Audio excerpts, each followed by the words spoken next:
सबसे बड़ा रोग क्या कहेंगे लोग। सबसे बड़ा रोग क्या कहेंगे लोग। ये आसमां का इशारा है, कल का सूरज तुम्हारा है। ये आसमां का इशारा है, कल का सूरज तुम्हारा है। जी हाँ मेरे प्यारे दोस्तों, आप सभी का एक बार फिर से स्वागत है आपका अपना YouTube परिवार BS एजुकेशन प्लस में। और आज का जो हमारा टॉपिक है मेरे दोस्तों, यह है बहुपद।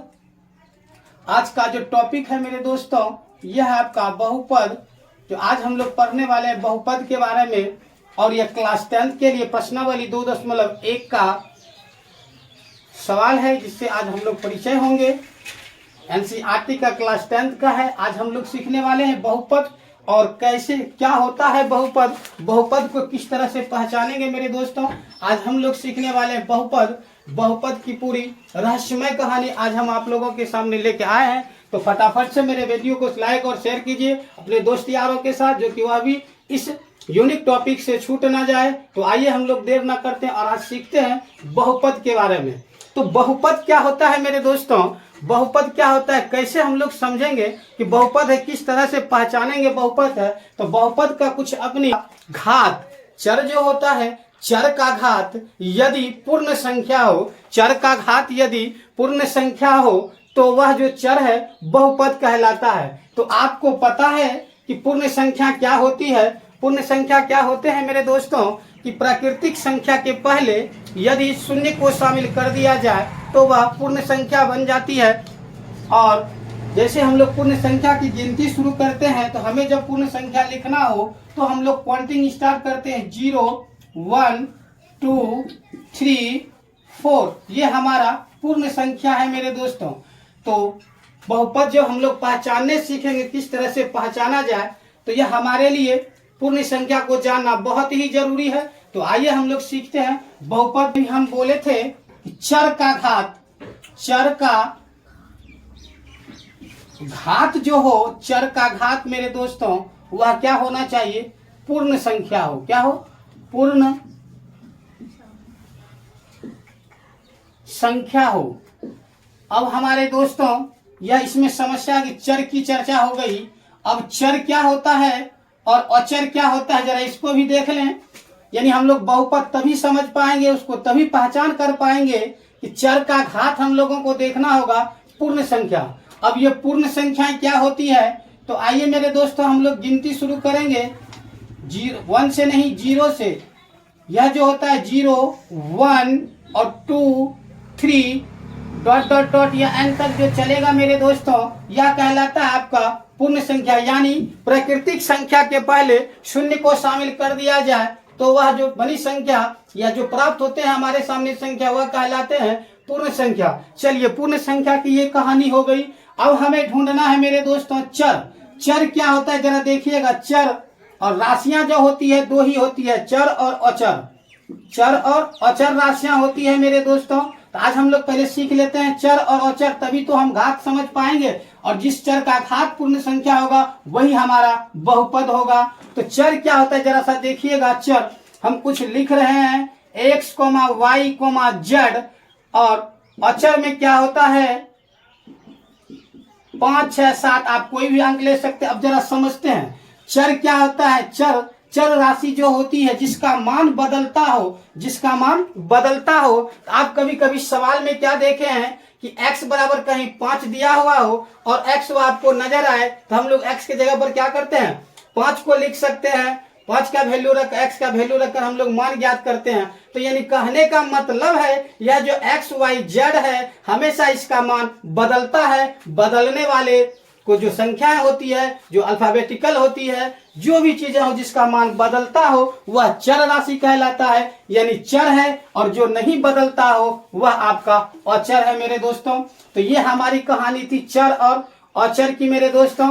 तो हमें समझना है, अब बहुत कुछ सवालें हैं और इसमें हम लोगों को ढूंढना होगा। क्या ढूंढना होगा कि इसमें से बहुपद क्या है, बहुपद कौन कौन से हैं। तो आइए मेरे दोस्तों, यह जो हमारा 2x² + x + 6 है, तो हमें क्या देखना है, चर मान की संख्या। चर मान की, चर जो होता है, चर का घात क्या होना चाहिए, चर का घात हमें हमेशा पूर्ण संख्या निकालना हो। क्या निकालना हो, पूर्ण संख्या निकालना हो। तो चर का घात हम लोग देखेंगे तो इससे पहले हम लोग पढ़े थे कि चर संख्या वह होता है जिसका मान आपस में बदलता है, बदलने वाले संख्या को चर कहते हैं, राशि को चर कहते हैं। तो इसमें जो हमारा चर है एक्स, उसमें लिखे भी थे एक्स वाई जेड, या जो होती है हमारी चर राशि है, चर है। तो देखेंगे यह जो एक्स स्क्वायर है, एक्स जो हमारा चर है, तो एक्स पर पावर है कितना मेरे दोस्तों, 2 है। तो 2 क्या है, यह 2 जो है पूर्ण संख्या की श्रेणी में आता है, यानी 2 क्या है, पूर्ण संख्या है। और यहाँ पर चर है एक्स, इस पर भी पावर 1 है आपका, तो यह हो गया आपका पूर्ण संख्या है, पावर है तो पूर्ण संख्या है, तो यह हमारा क्या हो जाएगा, बहुपद हो जाएगा। क्या हो जाएगा, बहुपद हो जाएगा। देखिए दूसरा समझते हैं हम लोग। यह जो हमारे सामने 3x² प्लस 2x प्लस 3 है आपका दोस्तों, तो यह चर राशि x है। x पर पावर कितना है मेरे दोस्तों, घात कितना है, 2, तो 2 हमारा पूर्ण संख्या होते हैं, इसीलिए यह भी हो गया। और इसके सामने जो x है मेरे दोस्तों, यह भी आपका क्या है, ये x जो इस पर पावर कितना है, घात कितना है, 1 है, तो यह 1 भी पूर्ण संख्या होती है, इसीलिए यह हमारा क्या हो जाएगा मेरे दोस्तों, यह बहुपद हो जाएगा। क्या हो जाएगा, बहुपद हो जाएगा। नंबर 3 को देखते हैं। अब नंबर 3 को जैसे ही हम लोग देखेंगे मेरे दोस्तों, तो ये क्या हो जाएगा, नंबर 3 में यह जो √2 और y² जो है वो बाहर है, तो इस चर पर जो चर राशि है, चर पर कितना है, घात 2 है मेरे दोस्तों।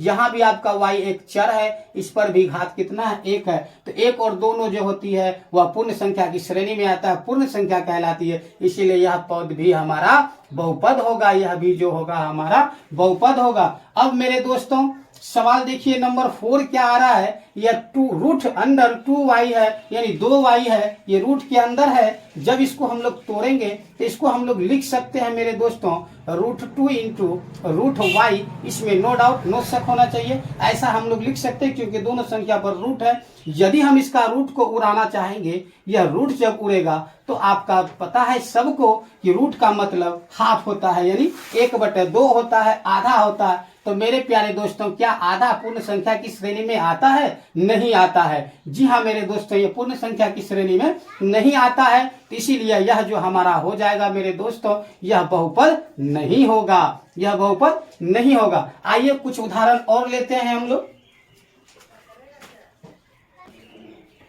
चलिए कुछ और उदाहरण है मेरे दोस्तों, आज हम आप लोगों को क्लियर कर देंगे कि बहुपद किस तरह से समझा जाए।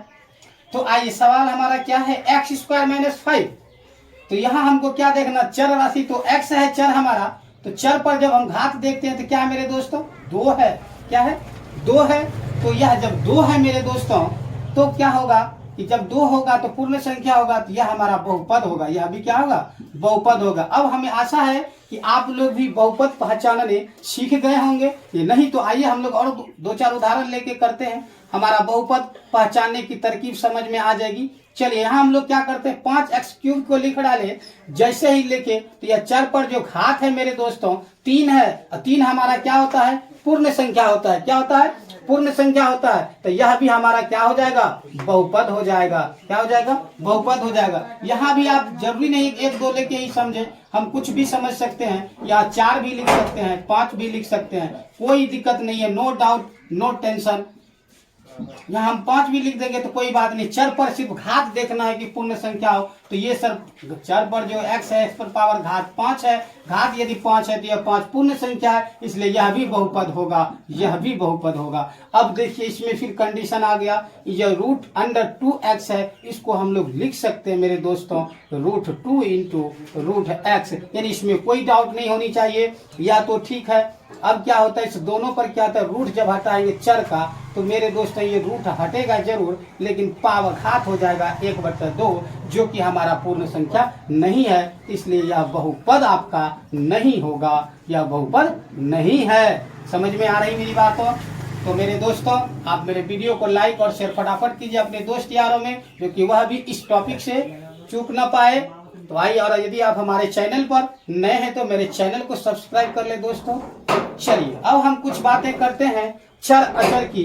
तो अभी हम लोग कुछ देर पहले मेरे दोस्तों चर के बारे में सुने थे, x, y, z, यह आपका चर था। और अचर में हम लोग लिखे थे क्या कि 5, 6, 7, या आप कुछ भी जो संख्या लिख सकते हैं जो नहीं बदलता हो, और जो बदल जाता हो वो चर कहलाता है, और जो ना बदलता हो वो अचर कहलाता है। तो अब हम लोग क्या सीखेंगे, जरा देखिएगा। चर और अचर का गुना, चर और अचर का गुना। तो जरा देखिएगा, चर और अचर को जब हम लोग गुना करते हैं तब क्या होता है, चर गुना अचर करेंगे तब क्या होगा। तब मान लीजिए आपका चर है, क्या है, x है, आप गुना कर दीजिए 5 अचर है, तो आपका क्या हो जाएगा मेरे दोस्तों 5x। और यह जो हो जाएगा 5x, इसे हम लोग कहते हैं बीजीय व्यंजक।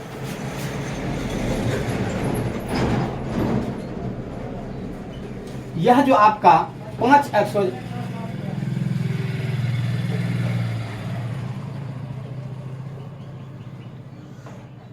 जब हम लोग चर गुना अचर यानी x गुना 5 करेंगे तो आपका हो जाएगा 5x मेरे दोस्तों।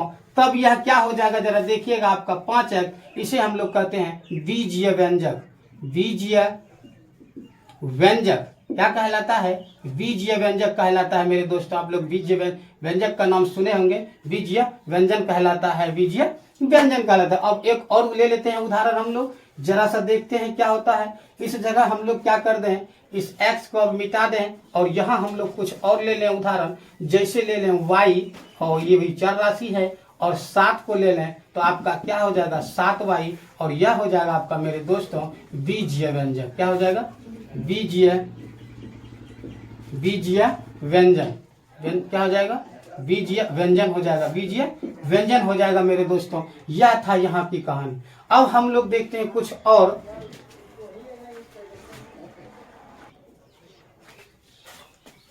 अब देखिए मेरे दोस्तों, अब क्या होता है, जरा सा देखिएगा क्या होता है। यदि आपसे पूछ दे कि यह 1 क्या है, बहुपद है, या 5 क्या है, बहुपद है, या 8 क्या है, बहुपद है, तब आपका जवाब क्या होगा। जी हाँ मेरे दोस्तों, यह 1 जो है बहुपद है। किस तरह बहुपद है, जरा देखिएगा। हम क्या करते हैं, 1 के बराबर x पर पावर 0 रखते हैं। तो आपको पता होगा कि किसी भी संख्या पर यदि पावर 0 होता है तो उसका मान क्या होता है, 1 होता है। और 1 क्या हो गया, यह बहुपद हो गया। कौन सा बहुपद, क्योंकि 1 का मान नहीं बदलता है, इसलिए आपका बहुपद क्या हो जाएगा मेरे दोस्तों, अचर बहुपद हो जाएगा। ये क्या हो जाएगा, अचर बहुपद। ठीक, 5 भी कह रहा है, हाँ सर यह भी होता है। कैसे होता है, देखिएगा, 5 गुना x पर पावर 0, तो यह भी आपका x का पावर 0 है, तो 1 गुना 5 5 हो जाएगा, तो यह भी आपका बहुपद हो जाएगा। अब यह भी जो है मेरे दोस्तों, ये 8 x पर पावर 0, इसका मान भी 1 गुना 8 8 हो जाएगा। यानी कहा जाए तो ये तीनों संख्याएं जो है मेरे दोस्तों बहुपद होगा। लेकिन कौन सा बहुपद, अचर बहुपद होगा। लेकिन अब क्या होता है, यदि 0 लिख दे, 0 पूछ दे, तो यह भी होता है, शून्य भी बहुपद होता है। यह इतना स्टेटमेंट खुद ही लेके चलता है। यदि ऐसा आ जाए, इसको हम लोग लिखते हैं शून्य बहुपद। क्या लिखते हैं, शून्य बहुपद हो जाएगा। क्या हो जाएगा मेरे दोस्तों, शून्य बहुपद। ये शून्य बहुपद हो जाए। अब आइए कुछ बातें करते हैं हम लोग। यह आपका है 7x, और यह हो जाएगा आपका 2x स्क्वायर प्लस 3x, और आपका यह क्या हो जाएगा, जरा देखिएगा, 3x क्यूब 4x प्लस 5। यह जो आपका होगा, अब यह क्या कहलाएगा मेरे दोस्तों, जी हाँ मेरे दोस्तों, यह 7 है, तो यह क्या कहलाएगा, इसमें एक पद है तो एक पदी कहलाएगा। क्या कहलाएगा, एक पदी, क्योंकि पद तो बहुपद है, एक पदी। अब ये देखिए, 1 और 2 पद है, तो यह आपका कहलाएगा द्विपदी। क्या कहलाएगा, द्विपदी। और इसमें 1 2 3 है मेरे दोस्तों, तो यह कहलाएगा आपका त्रिपदी। क्या कहलाएगा, त्रिपदी कहलाएगा। अब देखिएगा, जब यह हमारा होता है तो यह क्या होता है, जरा देखिएगा, ax square plus bx plus c जो होता है मेरे दोस्तों, यह होता है बहुपद व्यंजक। क्या होता है, बहुपद व्यंजक। यानी a और b c जो है यह आपका अचर राशि होगा, और x, ये जो x आपका है यह होगा चर। तो ये जो है बहुपद व्यंजक कहलाएगा। लेकिन अब इसमें बराबर यदि हम लोग 0 कर देंगे तो यह कहलाएगा द्विघात बहुपद व्यंजक। क्या कहलाएगा, द्विघात बहुपद व्यंजक। अब जरा सा देखते हैं, जब इसमें 7x, इसमें कुछ भी नहीं है, घात कुछ भी नहीं है, कुछ नहीं है, तो एक तो रहता है मेरे दोस्तों। जब ऐसा कोई पद मिले तो हमें इसको क्या लिखना पड़ेगा, यह आपका कहलाएगा रैखिक। यह आपका कहलाएगा रैखिक बहुपद। क्या कहलाएगा, रैखिक बहुपद। यह कहलाएगा आपका रैखिक बहुपद। और जिस पर घात 2 हो मेरे दोस्तों, यह आपका क्या कहलाएगा, जरा देखिएगा, द्विघात बहुपद। क्या कहलाएगा, द्विघात बहुपद। आप भी पढ़े हैं कि जिस समीकरण का अधिकतम घात 2 हो वह द्विघात कहलाएगा, जिस समीकरण का अधिकतम घात 3 हो वह त्रिघात कहलाएगा। तो यह आपका समीकरण जो है 3x³ यानी 3 है, यह कहलाएगा आपका त्रिघात मेरे दोस्तों। यह था आपका एक पद हो तो एक पदी, द्विपद है तो द्विपदी, तीन है तो तीन पदी। अब इसमें क्या निकालेंगे, जिस चर का घात 1 हो तो वह कहलाएगा रैखिक बहुपद, और क्या कहलाएगा, जिस पर घात 2 हो तो द्विघात बहुपद, और जिस पर पावर 3 हो, घात 3 हो तो यह कहलाएगा आपका त्रिघात बहुपद। यही था आपका बहुपद की कहानी मेरे दोस्तों। अब हमें आशा है कि आप बहुपद के बारे में समझ चुके हैं। तो हमारी वीडियो आपको अच्छी लगी तो लाइक शेयर फटाफट से कीजिए और मेरे चैनल को सब्सक्राइब कर ले दोस्तों। चलिए, आपका सवाल है एक्सरसाइज 2.1 का कि किसी बहुपद px के लिए y बराबर px का अगर आप नीचे आकृति 2.1 में, यह जो आकृति है मेरे दोस्तों, यह आकृति है आपका 2.10, यानी इसमें से आकृति में दिया हुआ है प्रत्येक स्थिति में px के शून्यकों की संख्या ज्ञात कीजिए। यानी इसमें कह क्या रहा है, आपका px का शून्य ज्ञात करने, यानी x रेखा वाले में, x वाले एक्सिस में x जो है उसमें कितने टच बिंदु, कितने बार टच करकेगा, वही आपका शून्य कहलाएगा। तो जरा नंबर 1 हम देखते हैं। नंबर 1 में क्या है, इसमें x वाले रेखा को एक बार भी कोई टच नहीं किया है, तो यह आपका क्या हो जाएगा, 1 नंबर का आंसर मेरे दोस्तों 0 हो जाएगा। क्या हो जाएगा, 0, क्योंकि एक भी बार टच नहीं किया है। अब देखिए रोमन 2 में क्या है, यह जो है x वाले को कितने बार टच किया है, तो यह आपका टच किया है मेरे दोस्तों 1 बार, एक ही बार x वाले को टच किया है, तो 2 नंबर का आंसर हो जाएगा आपका 1। अब ये 3 फिगर नंबर 3 क्या कह रहा है, देखिए यह यहाँ से आया 1, फिर यहाँ से आया 2 और यहाँ से आया 3, तो आपका यह क्या हो जाएगा, 3 बार शून्य, इसका जो निकल जाएगा फिगर 3 का शून्य की संख्या 3। अब 4th में क्या कहता है, जरा देखिएगा, ये यहाँ से आया 1 और इधर से घूम के यहाँ आया 2, तो इसका आपका शून्य हो जाएगा मेरे दोस्तों 2 हो जाएगा। क्या हो जाएगा, 4 नंबर का हो जाएगा 2, क्या हो जाएगा 2 हो जाएगा। अब क्या होता है 5 में, देखिए जरा सा, 1 यहाँ 2 यहाँ 3 यहाँ 4, x वाले को लेना था तो यह आपका हो जाएगा 4। अब ये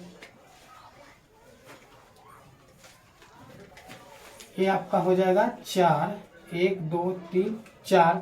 चलिए, अब है अंतिम 6 नंबर का फिगर, क्या कहता है 1 2 और 3, तो आपका यहाँ हो जाएगा मेरे दोस्तों 3। ये था आपका 2.1 का कहानी। ये आपका हो गया 2.1 का सोल्यूशन मेरे दोस्तों। था तो कुछ भी नहीं, लेकिन बहुपद आपको समझाना था, तो इतना सारे लिए। आई होप कि हमें आशा है कि आप समझ चुके होंगे। तो आप फिर मिलेंगे नेक्स्ट वीडियो में, नेक्स्ट टॉपिक के साथ, नेक्स्ट एक्सरसाइज के साथ। तो बने रहिए मेरे वीडियो में, और तब तक के लिए आप सबको धन्यवाद। जय हिंद, जय भारत।